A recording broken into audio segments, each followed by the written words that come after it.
శుభ్రం చేసిన రాగులు 2 వంతులు తీసుకుంటే జొన్నలు 1 వంతు వేసుకుందాం.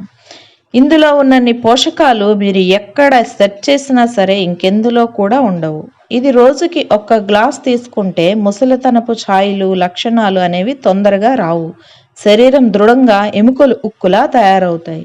జొన్నలు ఆకలిని తగ్గిస్తుంది, బరువును నియంత్రణలో ఉంచుతుంది, జీర్ణక్రియ నిదానంగా పనిచేస్తుంది, ఫైబర్ ఎక్కువ, కాల్షియం పుష్కలంగా దొరుకుతుంది. ఇంకా మహిళలకైతే ధాతువుల నిర్మాణానికి బాగా పనిచేస్తుంది. జొన్నలు రక్త వృద్ధి, విటమిన్ డి, ఇనుము, పోలిక్ ఆమ్లం, జింక్ ఎక్కువగా కలిగి ఉంటాయి. ఇందులో గ్లూటెన్ ఉండదు కనుక ఎందులోనైనా సరే దీన్ని కలుపుకోవచ్చు. సరైన ప్రాసెస్లో దీన్ని తయారు చేసుకోవడం ఎలాగో ఇప్పుడు చూద్దాం. ఈ 2 కలిపి పిండిని తయారు చేసుకుని ఒక డబ్బాలో స్టోర్ చేసుకోవాలి.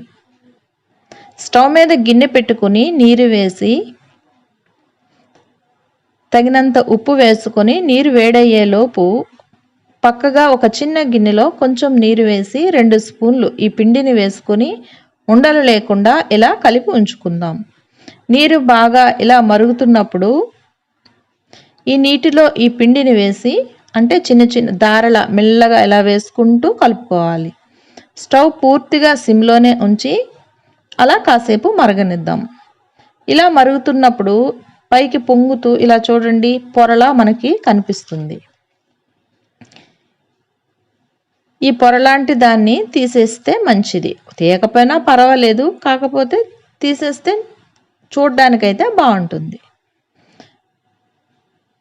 చూడండి ఈ కన్సిస్టెన్సీలో ఉన్నప్పుడు స్టవ్ ఆపేసి గోరువెచ్చగా ఉన్నప్పుడే గ్లాసులోకి తీసుకొని పాలతో కానీ పెరుగు కానీ మీ ఇష్టాన్ని బట్టి పాలైనా పెరుగైనా వేసుకొని రోజు ఉదయం తాగితే ఎముకలు ఉక్కులా తయారవుతాయి.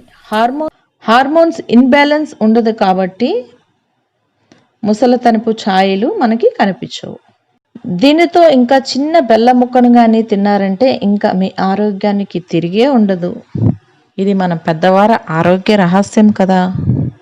హోప్ ఈ వీడియో మీ అందరికీ నచ్చిందని అనుకుంటున్నాను. రేపు ఇంకా వీడియోలో మళ్ళీ కలుసుకుందాం. Have a good day. Bye.